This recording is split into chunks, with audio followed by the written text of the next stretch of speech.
muid Clann Fhlatharta, agus muid Harbh buíocha bheith teile banacht, chun láirt fí ar deang agus ar gultar, agus an tunchar bhí ag orne fás a suas mar chaon óga go Namara. We are a trio of siblings who are fortunate enough to grow up in the heart of Connemara, completely immersed in the Irish language and Irish culture. We've always seen the Irish language as much more than just a tool with which to communicate. It's always been such an integral part of our daily lives and forms a huge part of our identities. It's heavily rooted in our music that we're immersed in, the sports we participated in, the education we received, and the relationships we formed and maintained over the years.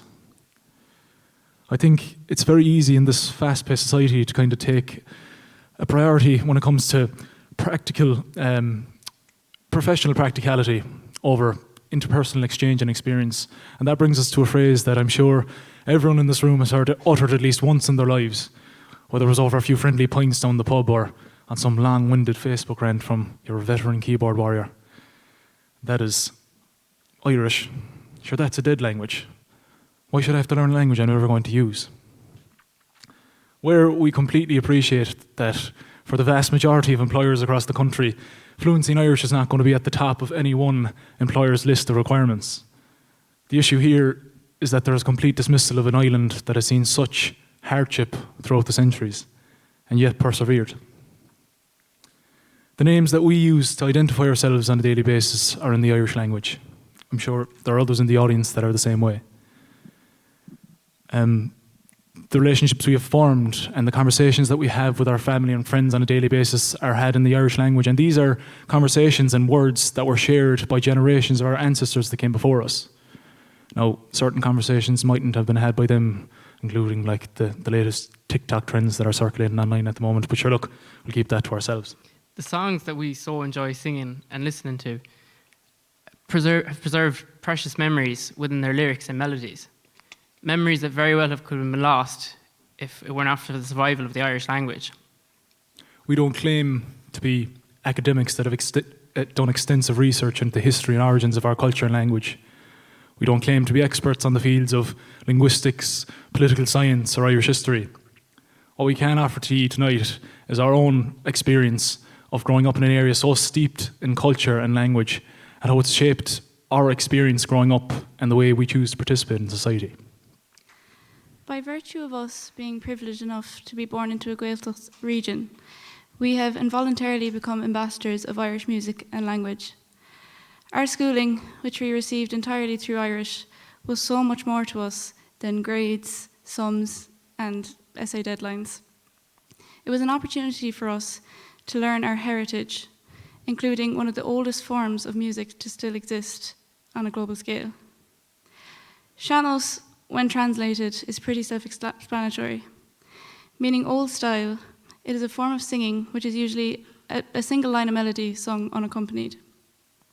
It is a beautiful tradition containing beautiful melodies. And the stories often deal with very kind of complex topics, including hardship, heartbreak, love, and even death. But we assure you we're going to keep it nice and lighthearted for tonight. We won't be taking out the bad guns at all. But for tonight, we're going to start off with a song for you that we would have learned throughout that period of our childhood. A song that we hold very dear to our hearts because it would have been one of the first songs that exposed us to this beautiful art form. It's a beautiful love song called Prídeag Níomhaile. We hope you enjoy it.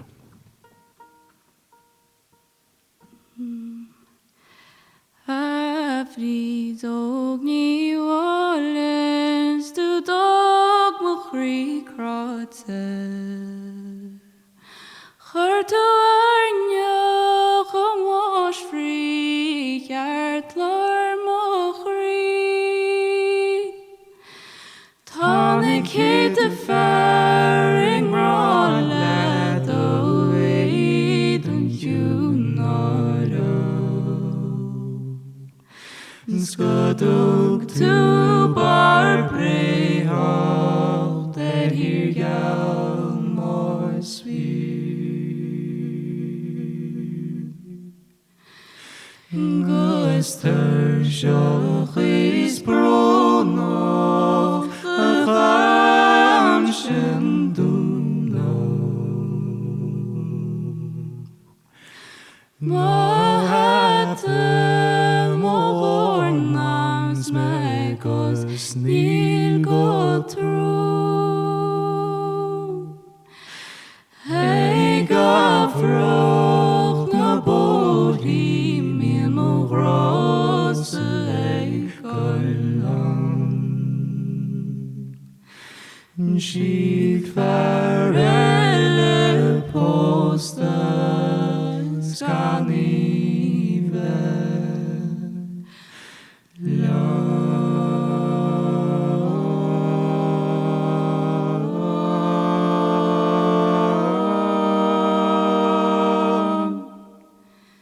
Siad fear eile pósta scaní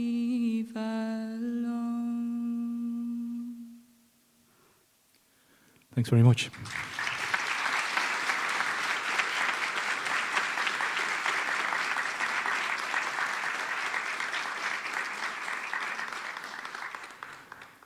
I suppose when it came to developing into adolescence then, our understanding and our approach to music also experienced somewhat of a shift.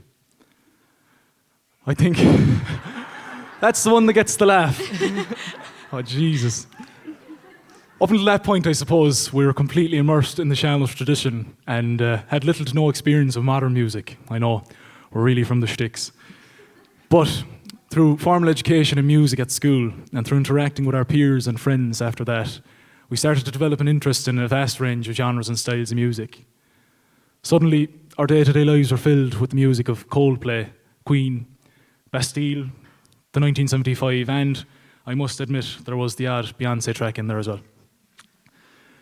Now, even though the music that we decided to listen to and the music that we chose to perform may have been worlds apart in terms of style, this had a significant impact on our wanting to make the Sean-Nós songs and the ancient melodies more digestible not only to our teenage selves, but to other people who mightn't be as rooted in the culture and mightn't be as engaged with the language, and just make that a bit more accessible and digestible for those people. We realised that we could take the skills that we learned and apply them to our Sean-Nós singing roots. And I'll never forget an exchange we had with a woman following a performance we did at a concert. She came up to us after our set and said to us, "Geez, it's hard to beat the blood harmony." And that was a phrase like we had never heard before, but we completely understood it. This natural gift we had, never realised was such a gift, had been so clearly explained to us as this as being inherent and part of our DNA, and it was very special to us. And then while we dabbled in other musical interests, we always stayed true to our traditional roots by attending festivals and Fhlas year-round. I suppose when it came to the harmonies and stuff like that, growing up, we didn't realise that it was such an innate part of our heritage, but the Sean-Nós tradition had a huge developmental kind of impact on our learning music when we came to that. These melodies that had been so intricate and the kind of hidden nuances under all the lyrics and melodies really taught us a lot about the music we were to learn in school after that. Our being rooted in the Irish culture also served as a huge part of our communication skills. And I suppose the sense of community and belonging we had at home was equally reflected when we travelled away and found Irish people all over the world. I think it's no new news that the Irish people were obsessed with finding common ground. And by virtue of you being Irish or affiliated with Ireland, you have this kind of unique ability to go away and connect with complete strangers by virtue of having something in common. That's your Irishness. And our connection to our Irishness was so heavily rooted in our language and in our music. Throughout our many years of travelling to various festivals across the country, we've experienced this firsthand. Take, for example, the Toyota Katie Band, who blew audiences away at Fhlatharta with their performance. This band, comprised entirely of Japanese musicians, took it upon themselves to immerse themselves in the Irish music and were met with a huge welcome by the Irish music community. What is it about Irish music that tugs on so many heartstrings? What is it about the phenomenon that is Riverdance that commands such rapturous applause each time it hits the stage?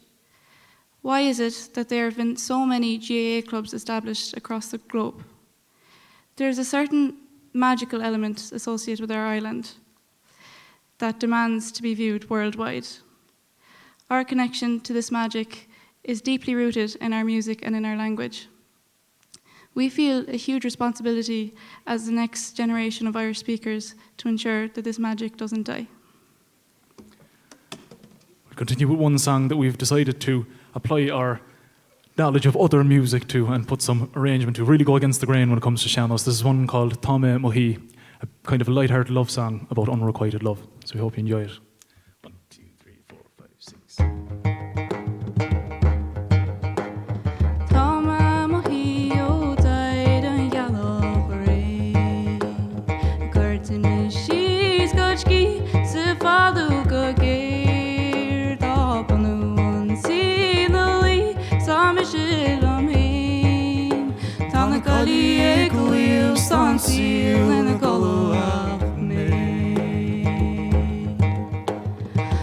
Manam take the veil, the wall is the road.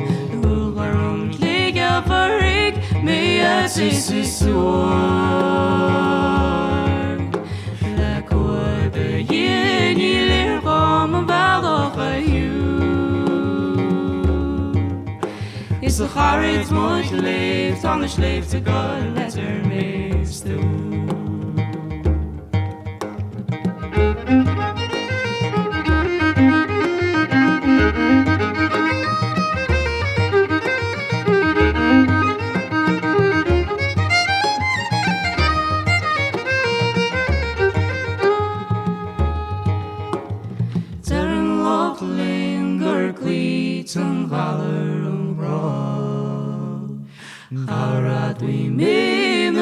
Shani Mochrishe Akit royer farir nar haflamai Chorshi aring is Kate go gear fried yard lor Mochri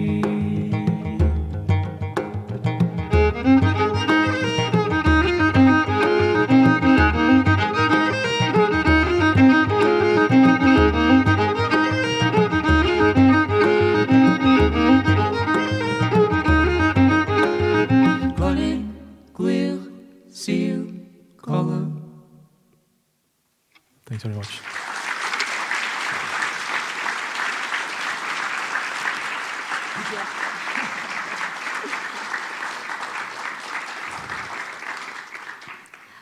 I suppose it wasn't until adolescence and early adulthood that we truly came to appreciate our culture and heritage. There are people preserved in these songs. There are relationships preserved in these stories. There are moments in time preserved in these melodies. We realize now that it is such a privilege to be able to share the stories of our ancestors and thus become vessels for the preservation and promotion of our Irish folklore and language. Yeah, absolutely. Now, through interaction with our friends in school and at college, we appreciate the fact that the current day schooling when it comes to teaching Irish does not suit everyone. We actually have come to realise that it has the opposite effect more often than not when it comes to inspiring students to engage with their Irish heritage. We also appreciate the fact that by virtue of us being born in a Gaeltacht area, that we have a significant geographic and demographic advantage when it comes to engaging with the Irish culture and language on a daily basis.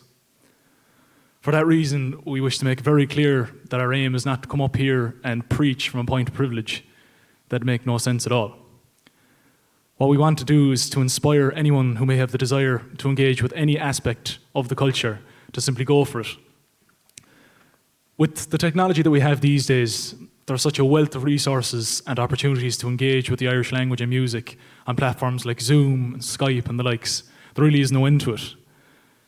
We want you to know that it's not an exclusive club and there's no right time. There's just a desire to engage with it or not. Yeah, we see the Irish language and culture as this incredible gift that has been passed down from generation to generation. And in that sense, we feel it should be celebrated and by anyone who shows an interest in it, rather than as being this exclusive club solely reserved to those who are fortunate enough to have been reared on it. And if we as siblings can contribute in any small way to the preservation and uptake of the Irish language and culture, then we'll endeavour to do so. We'll leave you now this evening by reminding you all that it's never too late to connect or indeed reconnect with your culture. And for one final song, we're going to sing you one of our favourites. It's a gorgeous song written about our own village of Nardwar. And it's always given us such a sense of grounding and belonging. in our locality. And we hope that you enjoy it as much as we enjoy singing it. This is Oran na Hortimóda. Gormír Mahagailog. Nude hasim shed chrokeletid kala. Agus branni wem sheer tros non chol. Na chole niet na trani gala. Da la fek allos kormachahu. An wanter harda gulsikil jiran. Dar mokul tam malı galgal. Ach berlam Sean-Nós valley divir. Ering red bad in North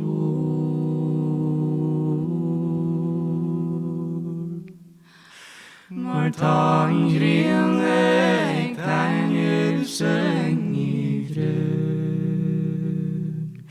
Nira skamol emo himpol nakyo. O nilayun non droplain sunny head. Tom fleisch na leaves and arts.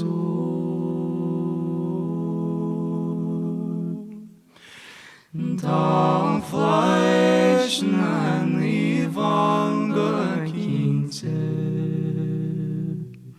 Maris jalvaro shana guisog. Tori walk on thrill then a himpol. Tom frilat in malin art.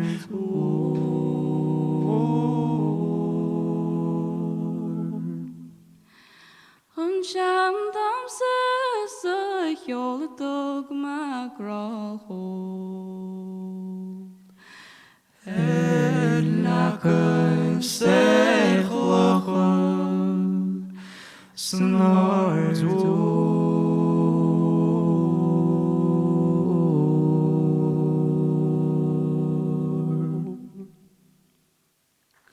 Thanks very much. Thank you.